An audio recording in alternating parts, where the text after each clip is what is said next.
بسم اللہ الرحمن الرحیم۔ السلام علیکم۔ خوش قسمت لوگ ہیں وہ جو صبح کے وقت یہ دعا ضرور پڑھیں۔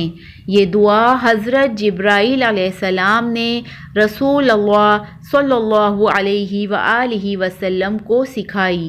یہ 5 کلمات پڑھ لینے والے کے گھر میں کبھی بھی رزق کی کمی نہیں ہوگی، کبھی بھی اس گھر میں فاقے نہیں ہوں گے، ہمیشہ اس گھر میں رزق میں برکت ہوگی۔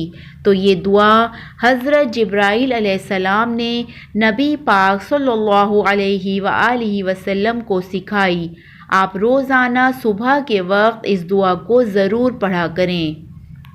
یا اول الاولین و یا آخر الآخرین و یا ذا القوة المتین و یا راحم المساکین و یا ارحم الراحمین۔